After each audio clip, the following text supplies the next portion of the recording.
on the stage. And then I'm going to play the countdown.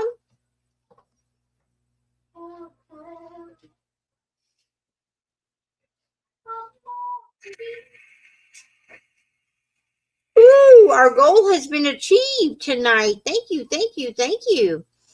All right, I'm going to remove that. And now I am going to hopefully share the screen. Um,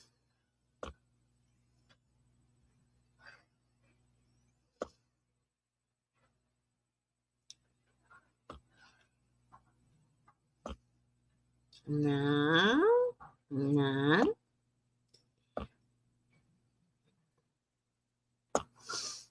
Okay.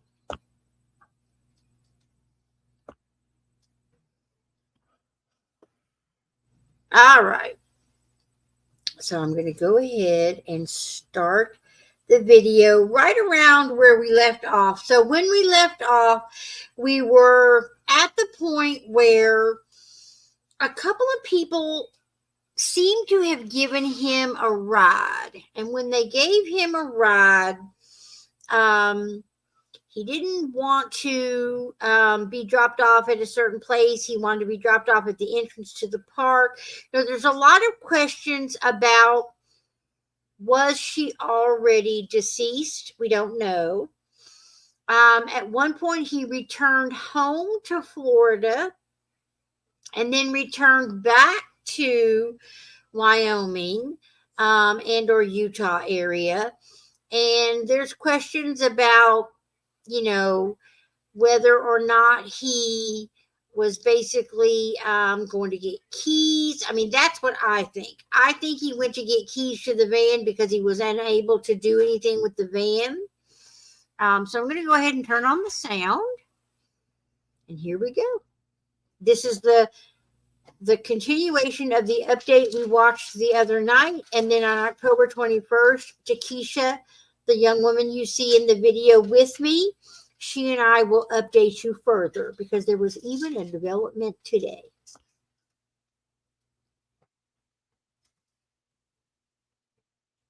Jackson Lake Dam on August 29th and gave him a ride to the Spread Creek dispersed camping area where Petito's remains were later found.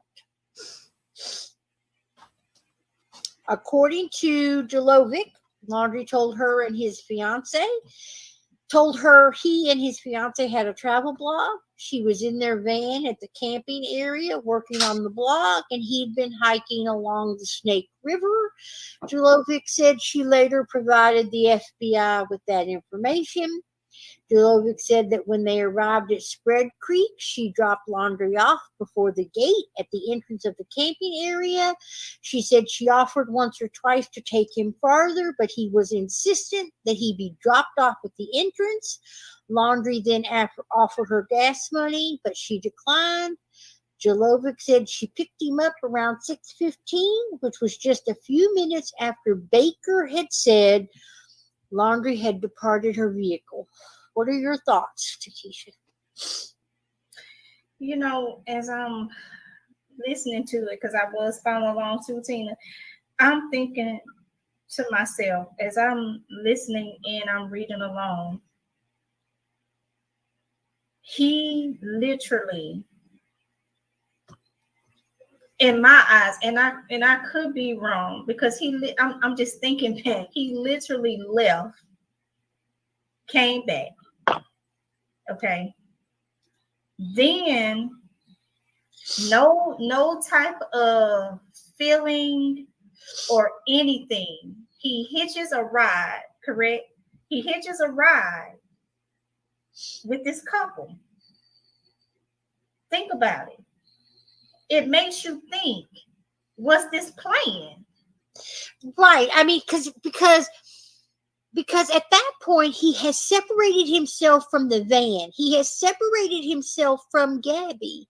Right. So at some point, we know that Gabby is found dead. Her remains are found Right. near where this all is happening with these couples. It's almost like, I hate to say it, but there were so many missed opportunities. Like, Right. people were right in their space and face and place and still missed the boat. It's Right. like, how do you, and the thing is, I mean, And was she dead? I'm guessing she must have been deceased at that time.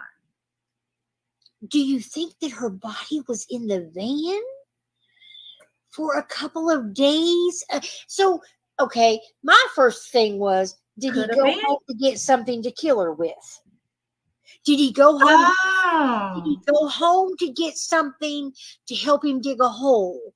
What did he get? Because and sadly, we haven't finished the timeline. right. Okay, because we know that we'll Because never know.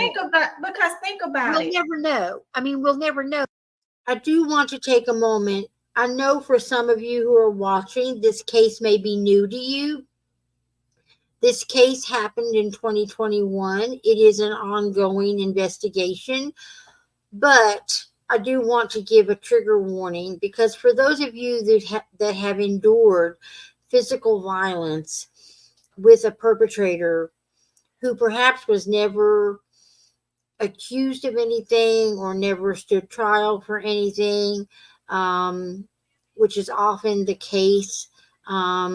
I just want you to be aware that some of what you may listen to may be very difficult for you to hear. And so, if you need to take a break or you need to not watch, I completely understand. And I support that decision for your own self care and self love and healing your own trauma. Um, so I just wanted to make sure that you know that. Oh, because well, like I said, we haven't finished the timeline. But for Right. Rainey, who hasn't heard much about this case, he ends up killing himself. Right. So at some point, Brian Laundrie, her fiance, he kills himself and he's found dead as well. So at some point in time, did he leave Utah to go get something from the storage unit, and he needed money?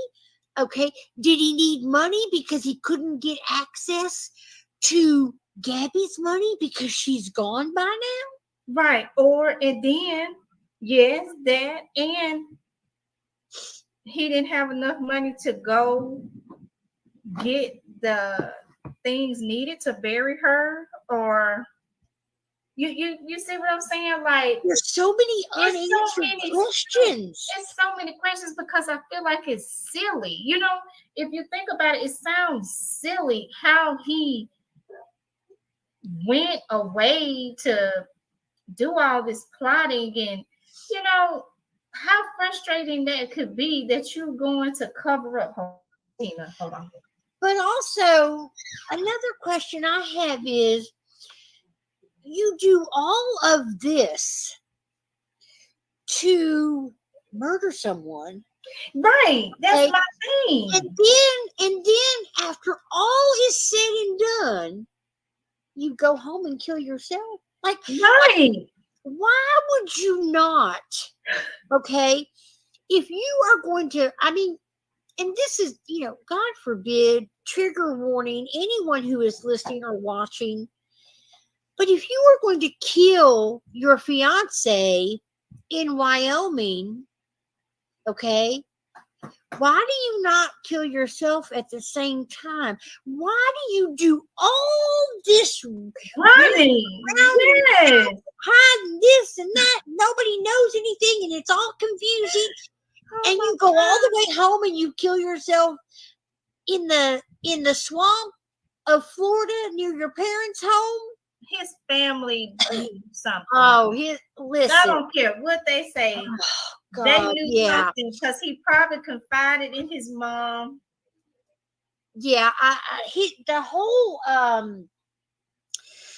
whole issue, I mean, So the Petitos, the young woman whose picture is on the screen, the young woman, her parents have filed a wrongful death lawsuit against Moab, Utah, because they stopped her and her fiance, and the decision was that it was not domestic violence and that they would separate them for the night and just let him go to a hotel, let her stay with the van, and the next day they all got back together and it was one big happy, let's just continue on our trip.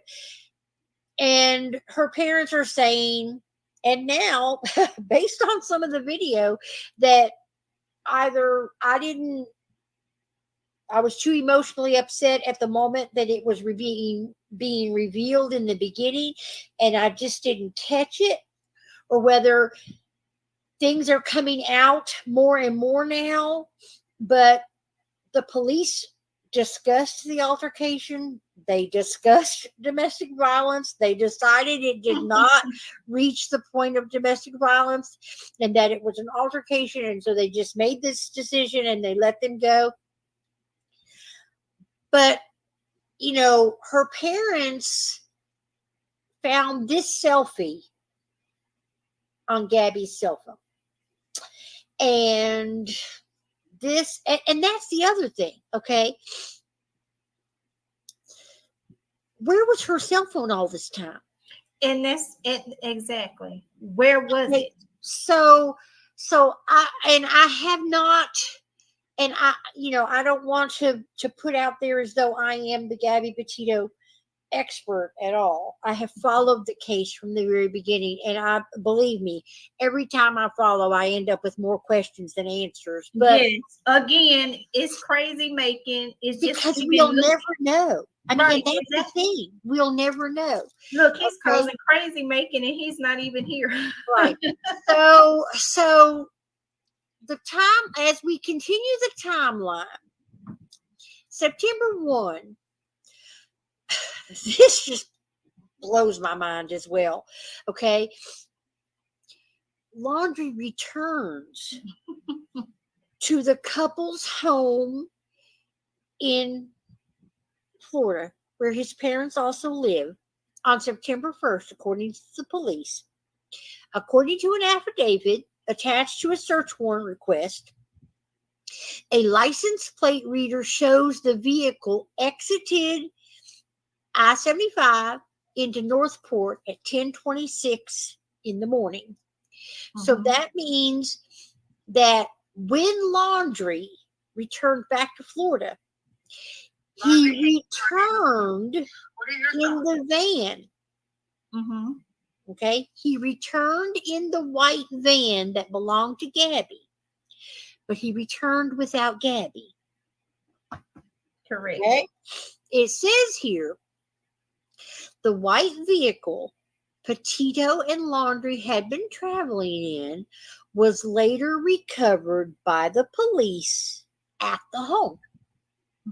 It was processed and there was some material in there. That's all it says. And authorities will be going through, okay, this material, okay. This is what they said at the news briefing, all right. September 6th. This, again, the Laundrie family goes to a campground about 75 miles away from their home in early September. Roberta Laundrie, Brian Laundrie's mother, was checked in at a waterfront site at the Fort DeSoto campground from September 6th through September 8th. According to a Pinellas County Parks campground check-in report provided to CNN, the Laundries were at the campground from September 6th to September 7th and left all together. Now, I find it interesting. Very interesting. Were they afraid to have a conversation at home because the police were buzzing around? And they probably, Okay. and you know, their paranoia probably came in, and they Uh-huh. probably thought, "Oh my God, Let's just it's go away from the house yes, so it to may have be a blood." conversation. Second, the sister and the brother Mm-hmm. of Brian Laundrie. Now listen, this is crazy. They both say, along with his parents, they went on this camping trip and had no conversation about Gabby. Now, I'm thinking to Come on now, myself, your son, it's engaged, your brother comes home without their fiance, but and you in don't the question it. van, and you don't have a conversation. Like, if my brother came back to the house, but without his fiance, but has her vehicle, okay, and you don't have a conversation with Come your on. brother about where's your fiance, you crazy. You know what? And that makes me think, because I won't be surprised if he didn't have a history of some sort of mental illness, and you know, psychopaths, sociopaths, you're scared of them. And I won't be surprised if they weren't scared With of his him, parents. and you know, and maybe the sister and the brother didn't question it, but I can guarantee you one of those parents, and most likely the mom, knew something, because he told Something. her. I can almost guarantee it. And or they've had experience with him in the past, having some type of angry outbursts, as we saw him doing when they were the witnesses said he was in and out of the restaurant angry. You know, he probably displayed these type of behaviors prior to, you know, and I'm 9 times gonna out of 10 they were trying to cover it up, or they just was pulling the cover over it so that that he wouldn't get petition. angry with them. Wait just a minute. I'm sorry. That petition is for Nicole. I'll post that again at the end. Hey, Danae. So here it's like I feel like I'm listening and watching the comedy of errors. I'm watching, And at the same time, a young girl lost her life, and no, it's like nobody is none the like wiser. it was like a invisible trail, an invisible journey. Like everything was looked at, not looked at. Well, the other thing is, okay, when this just came to me, when he killed Gabby, Mm-hmm. did he lose the keys to the van? You know what? Did he have to go back home to get another set of van keys? Because That makes sense. Because I'm because thinking, why go back and forth like that? What are you right, doing? what are you doing? Because if you're going back to Florida to pick up items from a storage unit because you need money, is it because you need money because you now no longer have access to Gabby's money because she's dead? You no longer have access to the keys to the van Right. because you got mad and threw them somewhere. And now you got to go back to Florida and get keys again. I mean, something doesn't make like Right. why are you flying Right. something and then coming back to take the van back? Like, how come you didn't take the van the first time? That's It's like something is missing. that's Some too many piece of trips. information is missing. And And how the you thing get is, money to go back and forth like that? You really want to use that? You really got that kind of money well, to keep going? but Tekeisha, it says they went back. He went back to sell stuff from the storage unit because Oh they yeah, needed money. true. So you need money, but you're going to fly, drive. Right. Come on now. And it makes me think she had been dead a little while. That's what I wonder. Or dying. He hurt her and left her. That makes me think she may not have died at that time. She may have been suffering and still. Yeah. You know what I'm saying? She could have been, and he probably didn't think that the injuries was this bad, and he left and came back. He lost control. Right. Went off. Didn't realize how much he went off. Right. You know, I can almost guarantee he didn't think she was dead.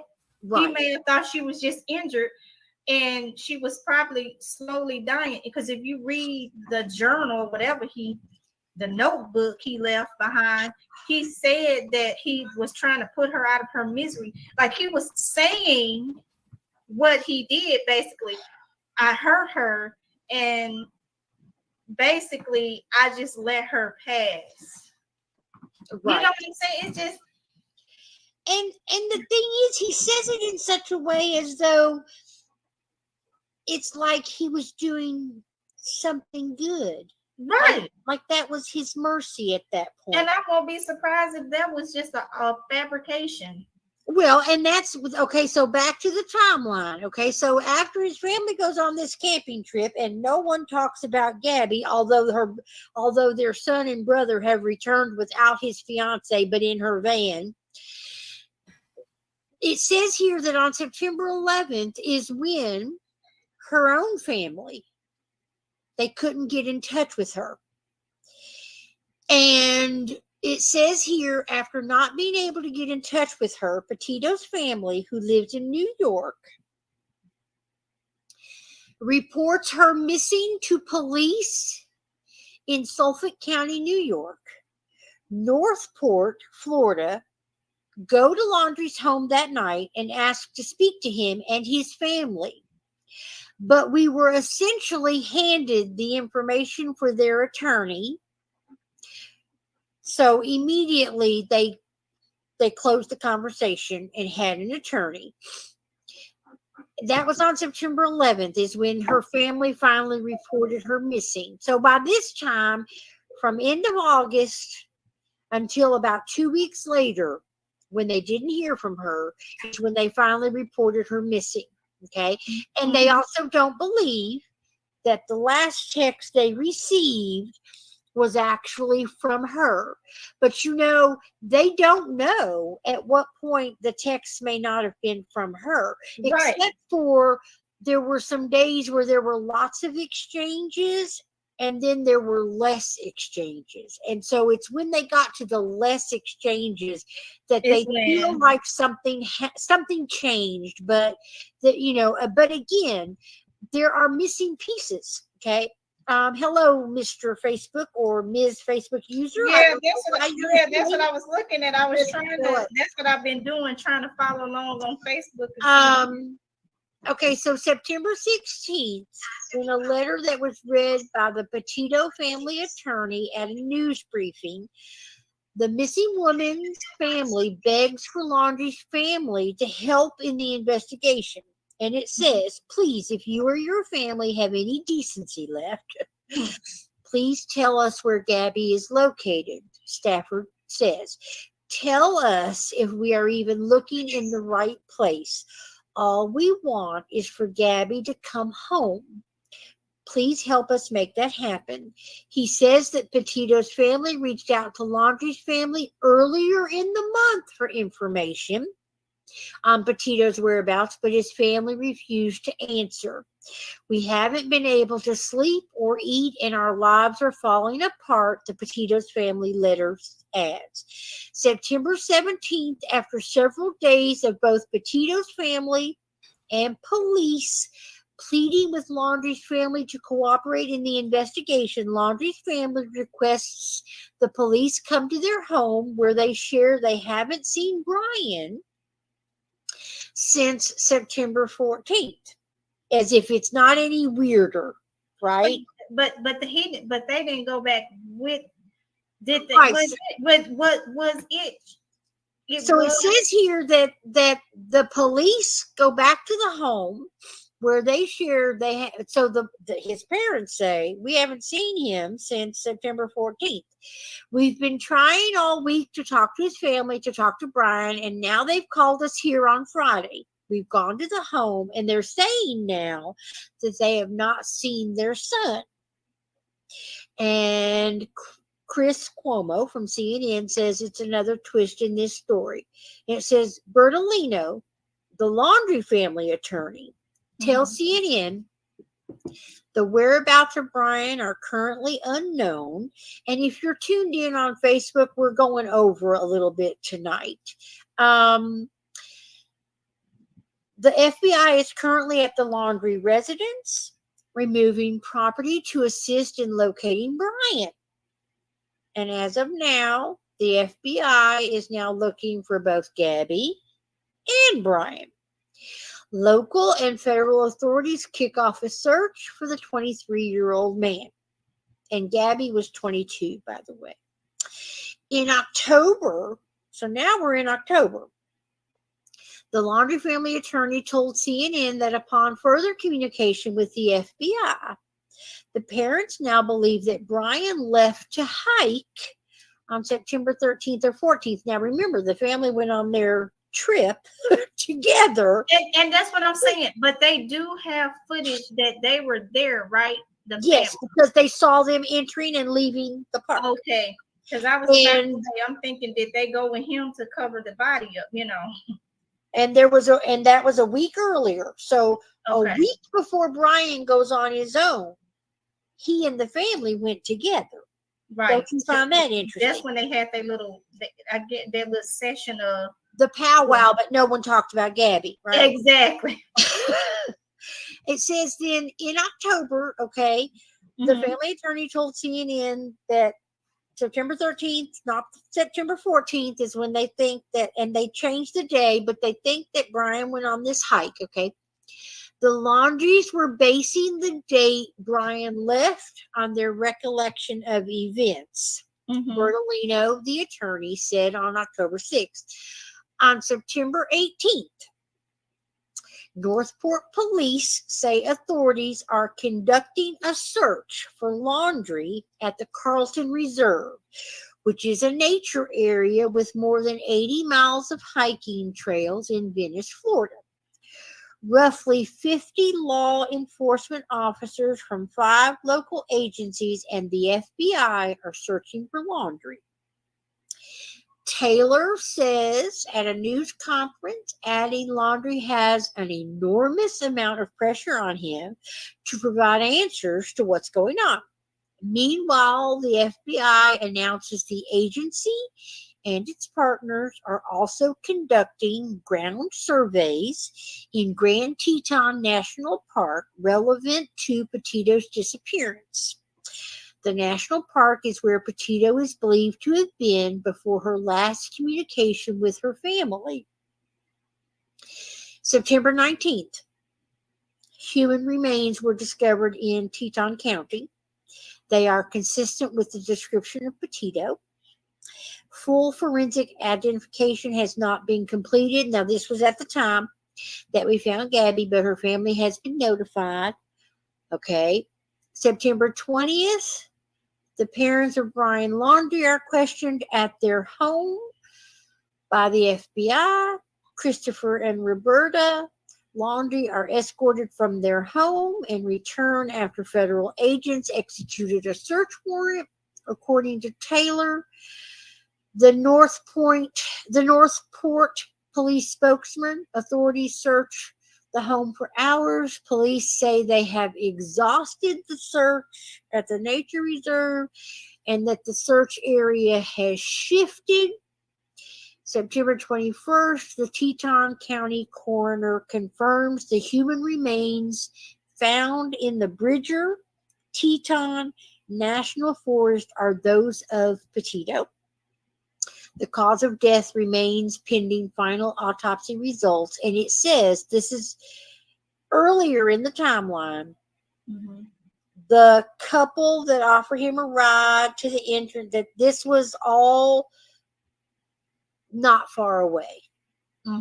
So where the couple saw him walking by himself, saying that his girlfriend was in, or his fiance was in the van, and she was working on some social media posts, and he was on his own hiking. They found her body not far from where all that had happened. Mhm. September 23rd, while authorities continue their search for Laundrie, the FBI announces the U.S. District Court of Wyoming issues a federal arrest warrant for him. The warrant was issued pursuant to a federal grand jury indictment for the use of unauthorized devices related to Laundrie's activities after Petito's death. And basically, he used her credit card, is what I believe it was determined. He used the credit card after they believed that she was gone. And that is why they were able to issue the federal warrant. Exactly. Now they have a federal, at this point, they had a federal manhunt for him because his parents are saying he's missing. They've now confirmed her death by finding her remains. And in the meantime, they realized that credit card receipts show that he used her card. Like I said, okay. Another thing, did he come back to like? I'm certain that he probably had some example of her signature, but still, it's like, did you go back to get a signature so you could copy her signature? I mean, what were you doing? It's just Leaving Utah to go to Florida. Right. He just did too much. Yeah, he's doing a lot to then end up killing himself a few miles from his parents' home, and not. It just doesn't make any sense. I really think he thought he could get away with something, right? And then at some point, as the police kept closing in, he was like, I just give up. He was a coward. He was a coward. Basically. Oh, he was a big coward. It says here that while this warrant allows law enforcement to arrest Mr. Laundrie, the FBI and our partners across the country continue to investigate the facts and circumstances of Ms. Petito's homicide. We urge individuals with knowledge of his whereabouts that they contact the FBI. It says here that Laundrie is suspected of using a debit card and PIN for accounts that do not belong to him for charges of more than $1,000 sometime between August 30th and September 1. Now, why do you need $1,000? Well, he basically, between August 30th and September 1, he spent $1,000. Is that gas? Was it just gas? Because he arrived home September 1. Right. But he had also, about a week before that, had made a trip to Florida by flying. So was $1,000 a plane ticket? See, I don't know. I'm going to be honest. Yeah, because I don't think they provided the list of what items or receipts. I think they're still holding back a little bit because this image never came out. Right. When, 2 years ago. It says here, October 12th, after a detailed investigation by forensic pathologists, anthropologists, and local law enforcement with assistance from the FBI, Petito's cause of death was determined to be strangulation. Teton County Coroner Brent Blue announces by Wyoming law, no other information apart from manner and cause of death will be released about the autopsy.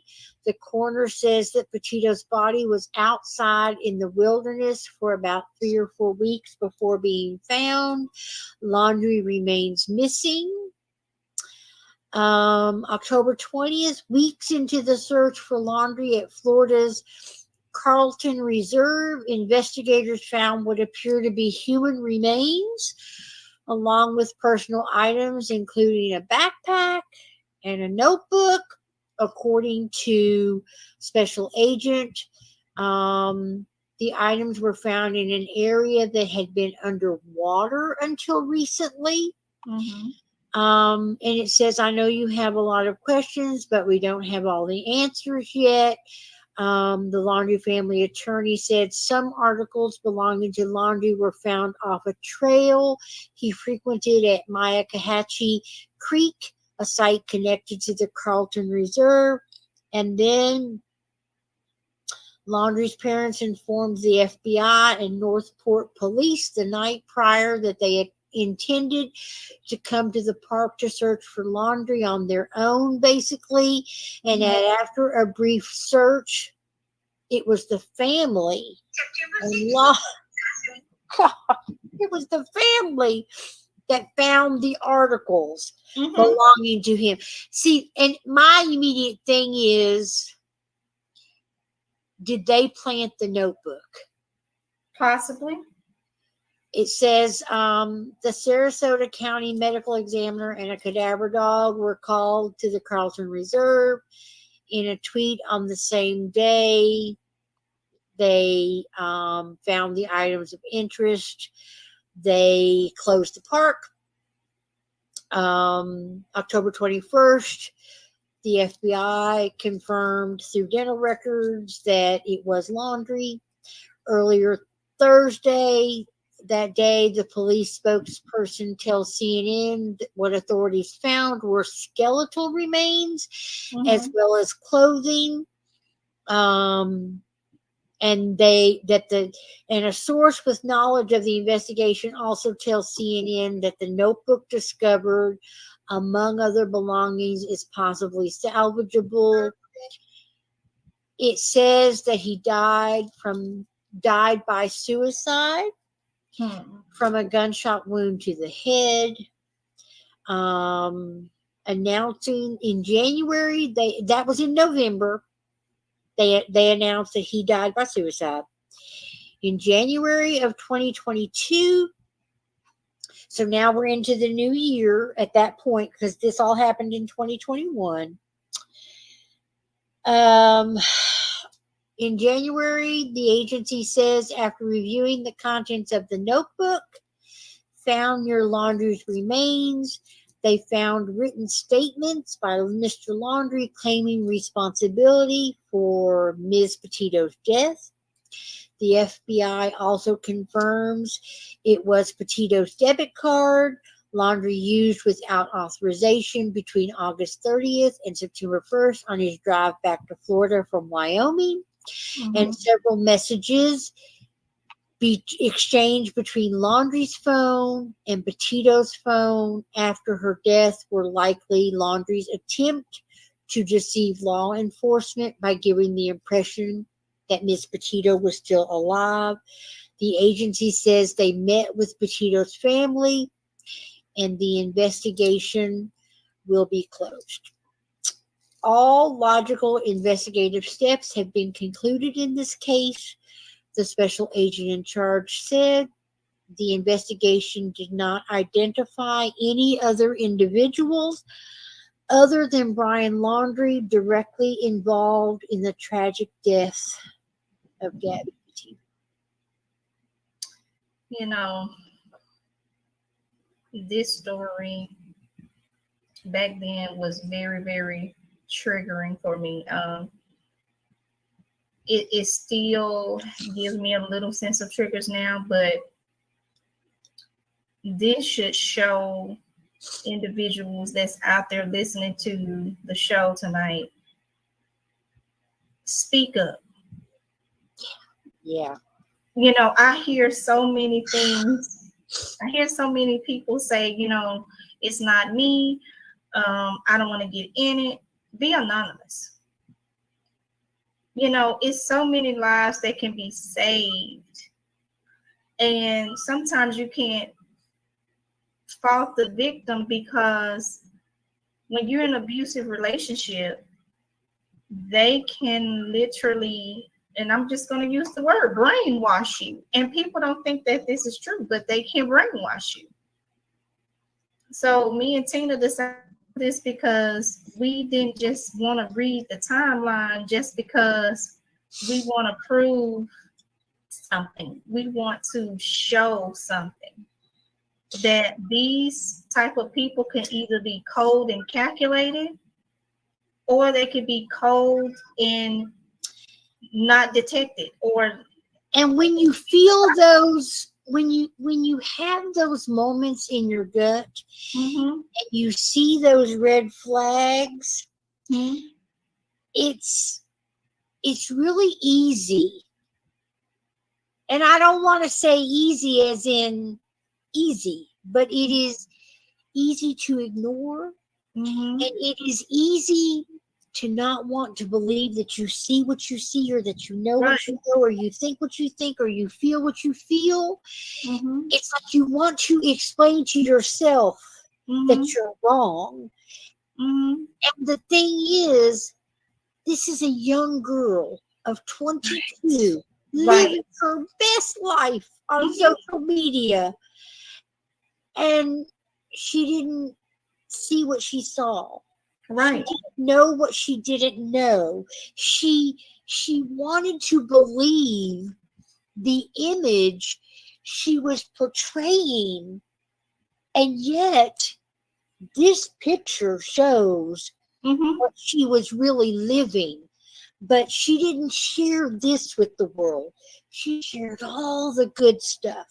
And there's one more piece of this puzzle, because supposedly there is a letter from Brian Laundrie's mom that talks about she will help to bury the body. And I say this because his family is trying to say that that letter was written before Gabby existed. Come on. And I'm sorry. Listen, I can believe in the Tooth Fairy and Santa Claus, but at some point, and I hope no kids are listening, but at some point, I figured out what was really going on.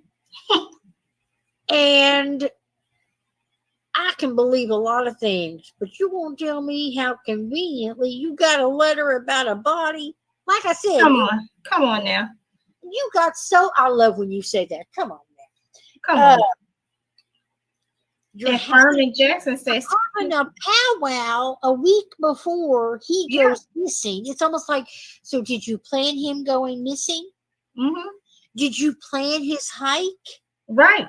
I mean, did you know? I mean, God forbid, but did you know that he was going to be committing suicide? Did you know that he was suicidal? Possibly. Did you know? I mean, because you're telling us that you didn't have a conversation, that your son arrived back home without his fiance, and neither did his sister and brother have a conversation with him. And now you're going to tell me that you just happened to have a letter about how you'll help bury the body. But it's not about Gabby. I mean, it's like, what do you want to believe? Who is it? Come on now.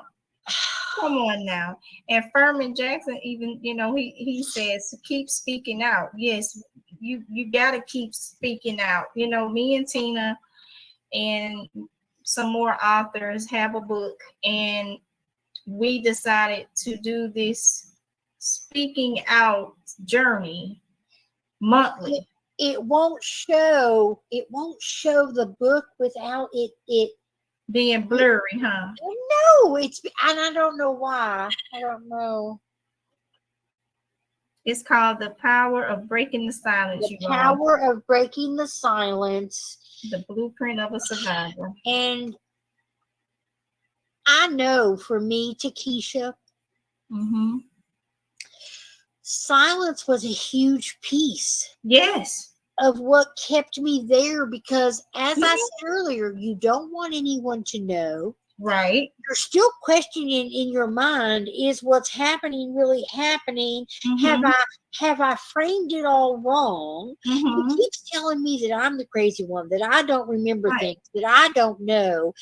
And you start to gaslight and groom yourself. Still, right. Because culture has already gaslit and groomed you to believe that it's that time of the month, you don't remember this, you were Right. about that, and we dismiss our feelings and we dismiss our knowledge, and then at the same time, we don't want to believe that the person we are so Yeah. crazy in love with is not the person that we thought. Right. And So then when we confusing.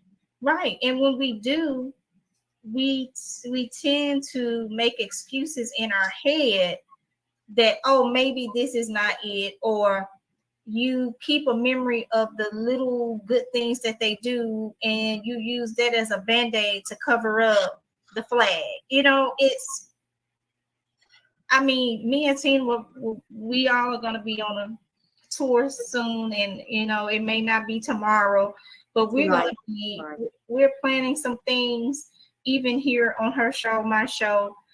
We'll be coming together because I think there is not enough information. I know that there's so many narcissistic abuse recovery coaches or speakers, but and you hear so much from others, and sometimes it overwhelms people, and they'll go, oh my God, here's another person, another individual, another person, two people talking about narcissistic abuse. We go beyond the narcissistic abuse.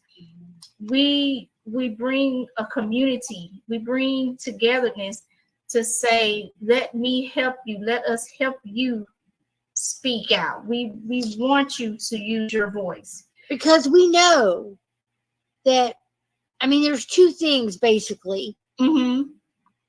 When someone shows you who they are, believe it. There you go. And the best indicator of future behavior is past behavior.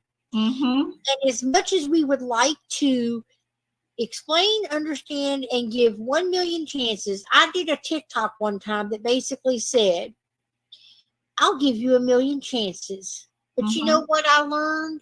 Somewhere between the first chance and the millionth chance, or 999,999 chances that you continue to use and abuse me, and I make excuses.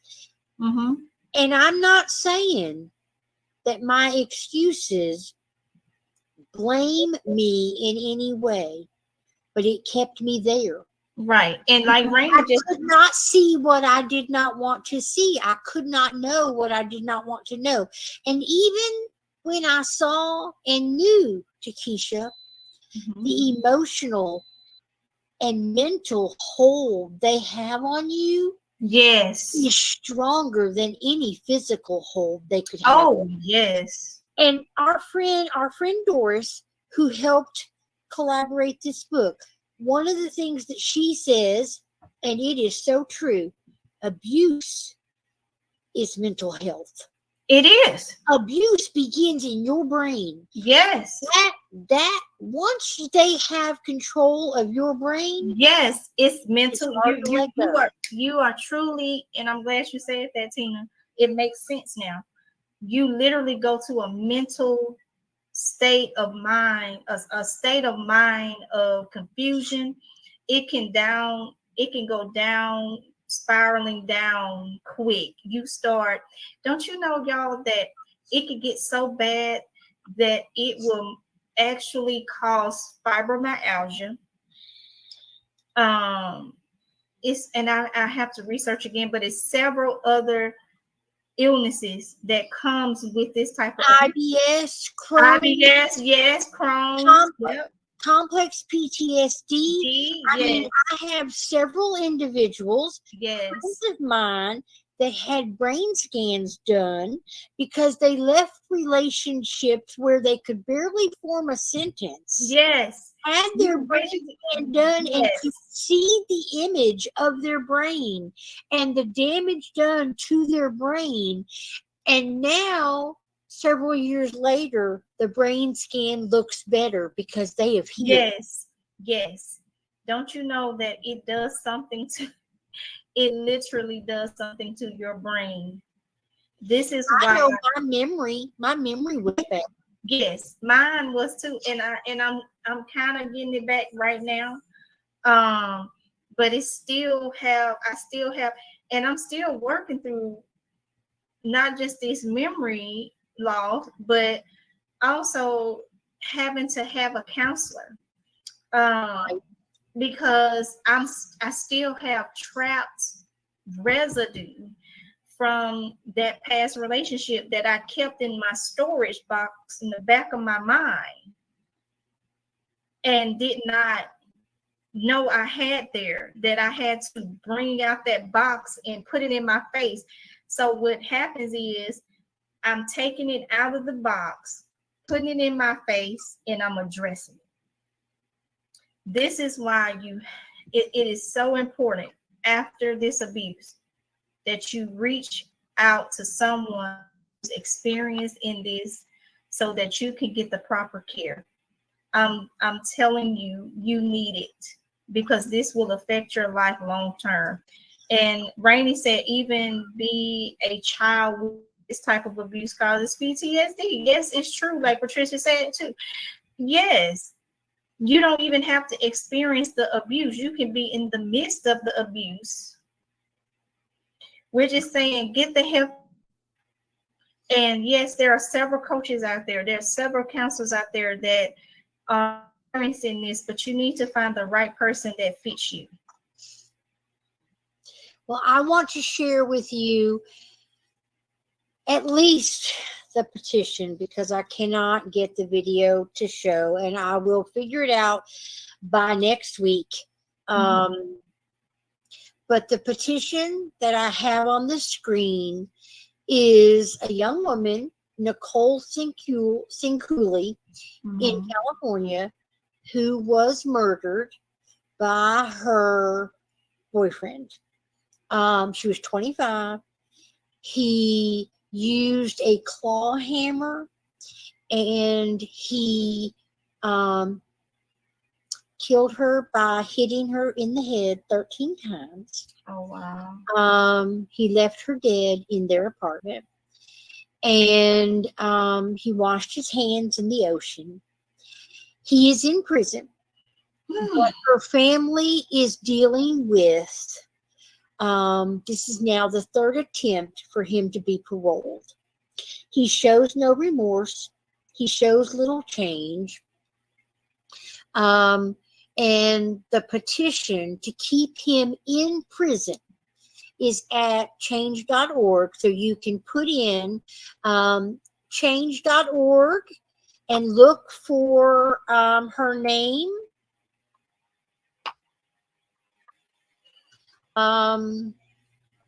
You're welcome, Rainey. And so Nicole Sinkuli, she has a sister.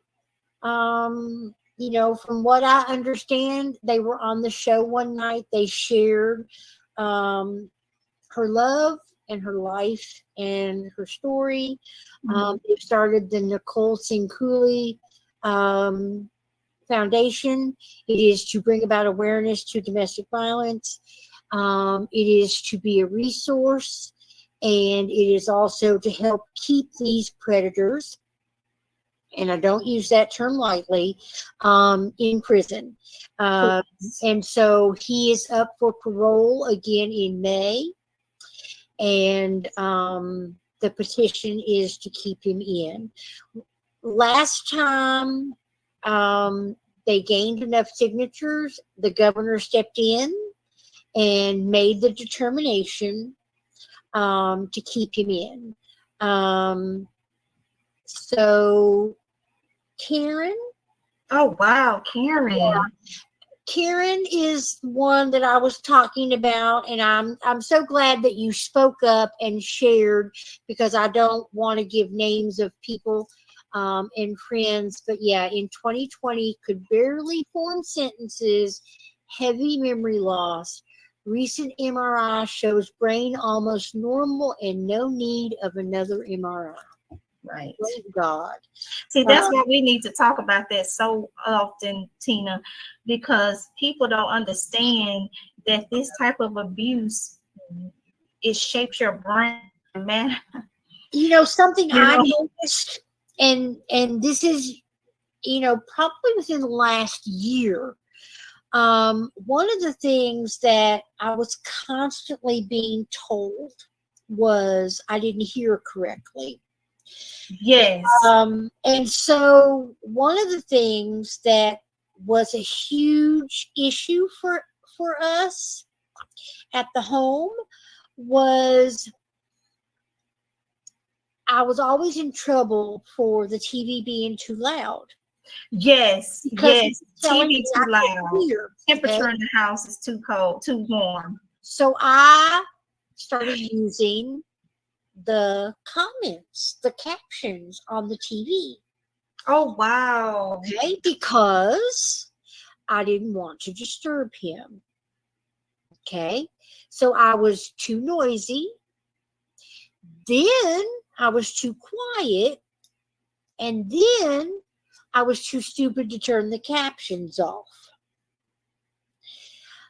One of the things I noticed was I kept saying to people, "What'd you say? What'd you say?" Yep, that's me. Yep. I wanted to be sure I heard correctly because I realize now that PTSD, I was scared I might not hear correctly. And the masks during the pandemic did not help. I'm just now back to the point where my hearing isn't the problem. My brain was telling me I couldn't hear because I was so afraid not to hear correctly, because he would scream and rage when I didn't hear. Because what he would tell me is, well, you didn't listen or you didn't hear me. No, And you probably disassociated. that's not what I said. And I can guarantee you disassociated yourself too, Tina, because Oh, a yeah. lot of Oh, us did this. that's A lot true. of people I have thought about suffered from that. dissociative disorder because of it, because we That's true. like step outside of our body for protection. That's And true. I hadn't really thought about it in those terms, but you are right. I Mhm. would sometimes just tune him out and take Yeah. myself somewhere else. That's probably why, coffee became something that he love bombed and manipulated and devalued, but it was also something that I almost had to find, you know, pleasure and joy in again. And it was a crazy time. Patricia is another one, or Pat. I also didn't want to give her name, but she's another one that I knew had a brain scan that showed abnormal function and is now showing improvement. So, Good. well, Gabby Petito, it is one of those stories that haunts me a little bit. But I also do want to add, because, like I said at the top of the hour, Love Over Coffee won't ever not deal with equity and justice. And I think that we need to realize that as much as Gabby was the darling of social media and got lots of attention, there are young Black women, men, and a lot of Native American men and women who disappear that do not get the same Justice. attention. Right. True. Right now, I know several TikTokers who are bringing awareness to the number of Native Americans, men and women, young and old, who just flat out disappeared and never heard from again. Right. Sex trafficking, human trafficking, there's just so much going on in our world, and some of them, they're not investigated in the same rigor. It's a lot. It's a lot. So as much as I want to know, and about the Gabby Petito situation, I do not want to leave out the fact that Black and brown people don't get always the same recognition, and we've had that conversation before. And so, do you have anything you want to add, Tekeisha, before we say good night? Because it's been a hell of a night. Yes, I'm telling you. Oh, I just wanted to address Karen. She said, Tekeisha, you and Tina keep speaking out against domestic violence and narcissistic abuse. We live in a state of cognitive dissonance. That is so true. Thank you, Karen. We will. We love you. Patricia said, let's remember to take deep breaths in abuse. I hardly breathe. That's true. You can barely breathe. It feels like you're stuck in a tunnel and it's like almost claustrophobia. And Granny says she always wanted the brain scan done, but she don't believe her insurance covers it. But yeah, I don't know. I don't know about that. But Rainey, if you've been diagnosed with complex PTSD or PTSD, maybe it is something that could be done to establish a baseline. Right. Maybe talk to maybe talk to someone, because if they've got you on medication for this, that, and everything else, then they should have to maybe justify. And then if she goes to the emergency room, that's considered an emergency visit. Also, there is indigent plans and financial assistance at some of these hospitals and clinics. Try that as well, because I'm in the medical field, so I can speak to that. So just try it, Rainy. You never know. I'm gonna go to, because I'm so tired. But like Karen said, practically no investigation when Native Americans, indigenous women disappear. That's true. And I've been watching more and more about that. Like I said, there are several voices on TikTok that are bringing out a lot of awareness. And a couple of them have agreed to come on to talk about that.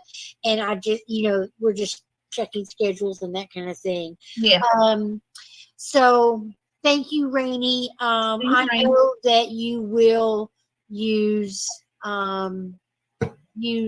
some sort of platform to tell your story. I have no doubt. And Rainey can come on to my show too, Tina. She'll be ready. Come on, Rainey. Send me your information. Okay. All right. All right, y'all. We'll make sure. Thanks. Thank you, everyone, for tuning in. If you haven't already, we'll be back.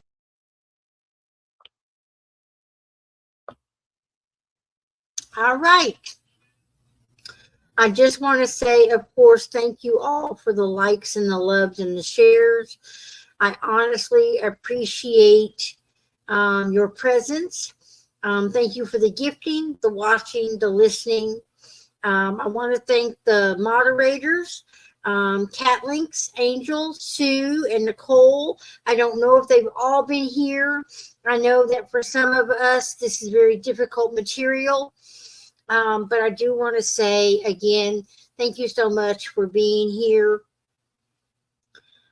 It means a lot to a survivor to speak up, but a piece of being able to speak up is to also be heard and to be believed.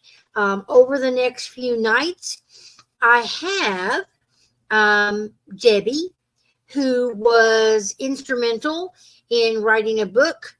And she is very good friends with the Sincoolies, and she works very closely with the Nicole Sincooli Foundation.